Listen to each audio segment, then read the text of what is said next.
Chapter 4: A Commitment to Excellence.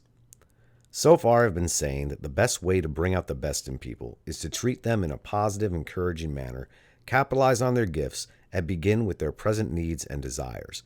But that does not mean that a good motivator is soft. To the contrary, most highly motivated leaders are hard as nails on standards of excellence. They hold to certain values tenaciously, and they set out to build a group of like-minded persons who share those values. A highly regarded music teacher, when asked about her unusual success with students, said, "First, I teach them that it is better to do well than to do badly." That may seem very rudimentary, but it is surprising how many have never been taught the pleasure and pride in setting standards and then living up to them. Rule number 3, then, for bringing out the best in people is, establish high standards for excellence. The best-run companies tolerate a considerable amount of individuality, but they are also tough in enforcing certain standards. That is, the successful company has a core beliefs which distinguishes it from many other companies. In their splendid book, In Search of Excellence, Tom J. Peters and Robert H. Waterman Jr. conclude that the real role of the chief executive is to manage the values of the organization. The excellent companies, they write, are marked by very strong cultures, so strong that you either buy into their norms or get out. There's no halfway house. Curiously, different firms with different belief systems are able to be equally successful. At Hewlett-Packard, for example, the main premium is placed on innovation, whereas Procter & Gamble, everyone knows that product quality is the big thing. A manager who is very successful at one company might be a complete flop at the other, but that's not the point. The essential thing is that the organization has a set of standards and that the leaders enforce rigorous adherence to them. The same characteristic distinguishes successful families. Different families may have different values and be equally successful. But to be a successful family, there must be some concepts to which the entire family subscribes. And to build such a culture requires a tough-minded leader, not an oppressive, strong-arm leader, but one who has a certain inviolate credo and who expects high performance from everyone in the group. Being tough means you care. I know an art teacher who rotates among 5 different schools each week, which means that she works for 5 different principals. They all have different leadership styles, she says. One woman, for instance, dresses very elegantly and administers her organization with a certain amount of aloofness. She is totally professional, and the school moves ahead smoothly. Another principal also has a good school, but he is much more informal, a hail fellow, well-met type. He is loose and friendly and likes to take playground duty just for association with the kids. But do you know what school has the worst morale? This teacher asked. It's the one where the principal tries hardest to be popular with everyone. He'll say things to us teachers like, "Don't bother to come to school program tonight if it's not convenient. I know you have a long drive." Maybe he thinks the way to succeed with people is to be easy on them, but it backfires. Everybody on that staff is trying to get transferred. Such a laissez-faire attitude conveys the message: this school is not worth caring about. It is the same reason that the easy teacher and the sloppy boss are never respected. They obviously do not care either about excellence or about persons, and although we may have squirmed under hard teachers, we usually look back with gratitude to their determination that we use our potential. The need for direction. The hands-off approach does not work at home any more than in the classroom or in the office. Most studies show that parents who run a tight ship and who are fairly strict produce the most secure children. The kids may complain about the rules and they may rebel, but they will grow up happier, more ambitious, and better adjusted. If you care about the members of your family, then you care about how successful they are and you devote time and energy to helping them learn to do things well. When you are overly benevolent with your children and hand out privileges and money too freely, they may give you a hug and say, "You're super." But that hug was purchased, and you're not really super.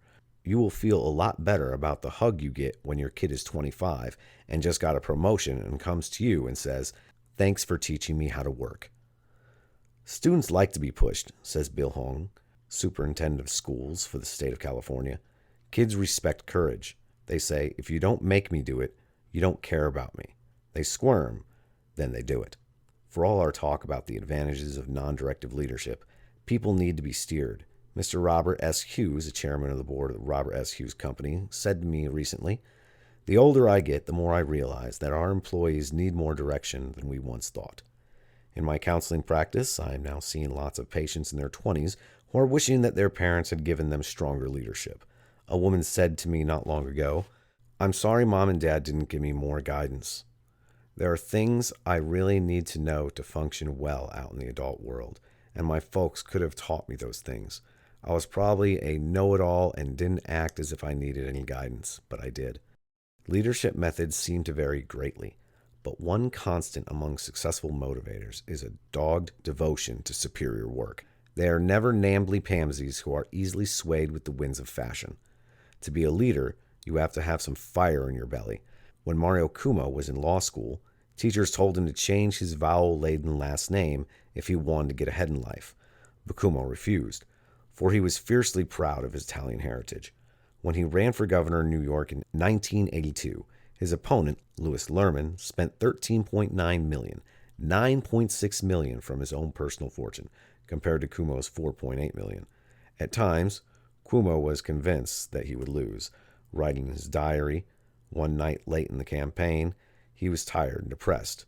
Looking for a pencil, he ruffled through some papers in the back of his desk drawer and turned up one of his father's old business cards. He read, "Andrea Cuomo, Italian-American groceries, fine imported products," and began to think about his father. When Andrea Cuomo arrived in America, he could not speak English and took a job digging sewer trenches. Eventually, they acquired a tiny 24-hour grocery store behind which the struggling family lived for many years. After staring at the card, Cuomo wrote in his diary that night, "I couldn't help wondering what Papa would have said if I had told him I was tired or, God forbid, that I was discouraged." One scene in particular came sharply into view. We had just moved into Hollywood from behind the store. We had our own house for the first time, even had some land around it, even trees. One in particular was a great blue spruce that must have been 40 feet high. Less than a week after we moved in there, a terrible storm came. We came home from the store that night to find the great blue spruce pulled almost totally out of the ground and flung forward. Its mighty nose bent into the asphalt of the street. When we saw our spruce defeated, its cheeks on the canvas, our hearts sank. But not Papa's. Maybe he was 5'6" if his heels were not worn. Maybe he weighed 155 pounds if he had a good meal. But he was stronger than Frankie and me, and Marie and Mama altogether. We stood in the street looking down at the tree. The rain was falling. We waited a couple minutes, figuring things out, and then he announced, "Okay, we got to push it up." "What are you talking about, Papa? The roots are out of the ground." "Shut up, we got to push him up. He's going to grow again." You couldn't say no to him, not just because you were his son, but because he was so sure.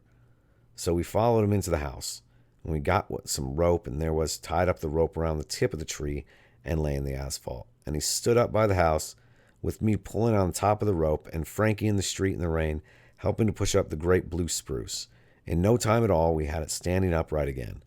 With the rain still falling, Papa dug away at the place where the roots were, making a muddy hole wider and wider as the tree sank lower and lower toward security. Then we shoveled mud over the roots and moved boulders so the base of the tree kept it in place. Papa drove stakes in the ground, tied rope from the trunk to the stakes, and maybe 2 hours later looked at the spruce, the crumpled spruce made straight by ropes, and said, "Don't worry, he's gonna grow again." I looked at Papa's card from the desk and wanted to cry. If you were to drive past the house today, you would see the great straight blue spruce, maybe 65 feet tall, pointing straight up to the heavens, pretending it had never had its nose on the asphalt. I put Papa's card back in the drawer, closed it with a vengeance. I couldn't wait to get back in the campaign. Cuomo went on to win the 1982 election by 180,386 votes, in a large part because of his dogged determination in the face of what appeared to be insurmountable obstacles. Such determination does not come from nowhere. In this case, it came from an immigrant father who had fire in his belly and who thought it important to give strong direction to his family. The art of reprimand. If we're going to enforce high standards, it will require us to tell people when they do not meet those standards. In their little book, The 1 Minute Manager, Kenneth Blanchard and Spencer Johnson advocated giving 1-minute reprimands. One of the surest signs of a weak manager or a poor parent is the fear of telling people in your organization when they have erred. Here are some simple suggestions for handing out reprimand. 1. Do it immediately. 2. Before going further, confirm the facts. Be sure your information is correct. 3. Be very specific in telling them what is wrong. Try to criticize their behavior, not their motives. 4. Show your feelings, anger, annoyance, frustration. Some of us may want to disagree with Blanchard and Johnson on the amount of time necessary for a reprimand. Most employees or children will require more than 60 seconds before the matter is fully discussed. But the point is still well taken. We will never be able to manage and motivate if we are afraid to correct people's mistakes. We may arouse the occasional ire of people, and we may even be called ruthless by some. But what has actually happened is that we've made it clear that we will not sanction incompetence. The dream begins, says Dan Rather, with a teacher who believes in you, who tugs and pushes and leads you on to the next plateau, sometimes poking you with a sharp stick called truth. When motivators are unpopular. If you hand out reprimands, you must be willing to allow the other person to be quite unhappy with you for a time. To be an inspiring leader, you do not have to be the smartest or even the hardest working person in the group. What it does require is that you be firm in your dedication to excellence, even if it makes you temporarily unpopular. Leadership doesn't mean winning popularity contests. Some of the most talented people are terrible leaders because they have a crippling need to be loved by everyone, says James Score of Holiday Inn. Coach Lombardi's philosophy was this: I hold it more important to have the players' confidence than their affection. And child psychologist Haim Ginnett said, a good parent must like his children, but he must not have an urgent need to be liked by them every minute of the day. Handling discipline with ingenuity. One of the best persuaders and motivators of all time was Anne Sullivan, a teacher who led Helen Keller out of her frightening world of silence and darkness. When Miss Sullivan arrived in Tuscumbia, Alabama, she found a young, undisciplined animal. By this time, 1 or 2 people had already told Helen's mother that her daughter was an idiot, and with her mind chained in darkness, her growing body was indeed governed by animal impulses. Then one day at the water pump, Miss Sullivan broke through as Helen connected the sensation of the gushing water from the spout with the finger spelling Anne was doing on the other palm, water. Caught up in the first joy I had known since my illness, Keller wrote, I reached out eagerly to Anne's ever-ready hand, begging for new words to identify whatever objects I touched. Spark after spark meaning flew from hand to hand, and miraculously affection was born. Most of the world knows that spine-tingling story of how, with Miss Sullivan's help, Helen Keller went on to be an international heroine and pathfinder for many handicapped persons. But it is not as commonly remarked that Miss Sullivan was very tough with her pupil throughout those years. The young animal did not suddenly become a subdued and cooperative child simply because she could now communicate with others. It came because Miss Sullivan was a tough disciplinarian and made the same demands of her behavior that she would have expected of seeing and hearing child. As soon as I had enough words to distinguish between right and wrong, wrote Keller, she put me to bed whenever I committed a misdeed. Laziness, carelessness, untidiness, and self-justification were faults that she combated with ingenuity, humor, and lightning sarcasm. A power of a challenge. People are never inspired by a job or a family where nothing is asked of them. They are inspired by challenges. Charles de Gaulle, who knew a great deal about activating a nation, said, a man of character finds a special attractiveness in difficulty, since it is only by coming to grips with difficulty that he can realize his potentialities. And it was William James who said, need and struggle are what excite and inspire us. When Jesus called his disciples, he did not call them to ease and comfort. Instead, he called them to take up their crosses and follow him. He told them the way would be narrow and hard, and he summoned them to sacrifice. Why would anyone be willing to join a movement that included such danger and hardship? Because such a challenge possesses an appeal that is universal. Garibaldi recruited the army with which he liberated Italy by calling for such as were ready to accept cold, hunger, nakedness, and death. When Mother Teresa of Calcutta accepts a new young girl into the missionary's charity, She is not nearly to go gentle with them as we might expect. The rule is that she must go to the home of the dying the very next day and begin. Sister Bernard, one of the original 12 who began with Mother Teresa, says that the early days of the order it was tough, and she wanted it to be tough. She didn't want to make it easy. The lure of a cause. Such demanding leadership is always the most compelling and most successful, in part because people long for such a cause. Sybil Ferguson, a homemaker in the community of Rexburg, Idaho, population 11,000, discovered some effective methods of losing weight, and her friends began complimenting her on her new looks and asking help in doing the same. The result was the first diet center in Rexburg. That was in 1970. Now there are more than 1,900 diet centers around the world, grossing $90 million a year, and a new one opens somewhere every day. Sybil Ferguson and her husband still operate the company from Rexburg. What accounts for such success? In part is because she emphasized from the beginning that they are far more than a company. They are a movement, a cause. One of Miss Ferguson's assistants says, "People here feel a part of the cause to which we are all dedicated, helping overweight people overcome their problem, and this is seen in such more than a job." When the 23rd Olympic Games came to the United States and the doomsayers predicted a disaster, in everyone's minds there were a terrorist attack which made Munich a tragedy, for the fiscal disaster of Montreal, which left the government $1 billion in debt. But the U.S. Games proved to be a smashing success, in large part due to Peter Uberall, the 42-year-old optimist who masterminded the triumph and turned in a surplus of more than $200 million. Of Uberall's mindset, Robert Gemenian wrote in The Time, "He has a way of turning whatever he touches into a cause. To be involved in difficult problems with difficult goals lifts him up." Uberall made speech after speech to the 72,000 Olympic workers, about half a dozen of them volunteers, about how together they had to climb a majestic mountain. Such language might sound corny to some, but there was no question in anyone's mind that Uberall saw it exactly that way. Such commitment to the cause could also make him imperious with those whose dedication did not seem adequate. One day in the headquarters cafeteria, he stopped to talk to some employees who were having lunch. The chat was pleasantly routine until one of the women asked about possible salary increases.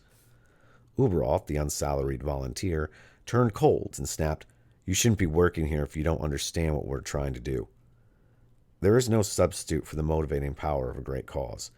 It is a canard of our culture that we would be happier if it weren't so busy, if it weren't working so hard, if we didn't have so much homework, if only we could relax more and take more vacations. But leisure has little to do with one's happiness. To the contrary, I've found the happiest people have found some cause they stride through life propelled by a commitment. The fact of the matter is that most people are bored. When students dislike school, it is often because school expects so little of them. When people hate their jobs, it's rarely because their jobs ask too much of them. It is because their jobs are routine and humdrum.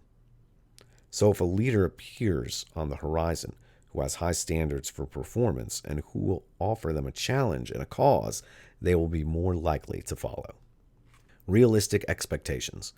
Before leaving this topic of excellence and commitment, we must add a warning about going overboard and urging people to shoot for the stars. It is possible, of course, to ask so much that we intimidate people and cause them to give up. No one can work indefinitely at something without having some success. David McClelland, a psychologist at Harvard University, has done extensive research on what he terms achievement motivation. He has found the best motivated people like to have clear-cut objectives before them, but objectives that are attainable. When a group of business people are placed in an experimental group and invited to devise games with spikes and a handful of rope rings, some people will stand quite close, easily ringing the spike, and quickly lose interest. Others will stand relatively far away, fail to make any ringers, and become discouraged. But the people who predictably will be most successful in business will stand just far enough away to make the toss challenging, yet not so far away as to make success impossible. McClelland has learned that these people will stay consistently motivated, and they are hooked on with what he calls accomplishment feedback, a continuing sense of satisfaction in their ability to meet short-run goals. In other words, they want to have their capacities stretched, but they need to have regular successes. There is an important lesson to be learned here by all leaders and teachers in pressing for excellence. We must be careful to have goals that are both challenging and realistic, and we must divide a graded progression of objectives so that our people can enjoy regular feedback of success. Track coach Dean Cromwell would say, optimism is most important when it is really convincing. So aim for a reasonable goal. I tell a boy to try to be sixth if I know he can do no better. If your friend is second assistant bottle washer today, don't tell him that he can be company president tomorrow.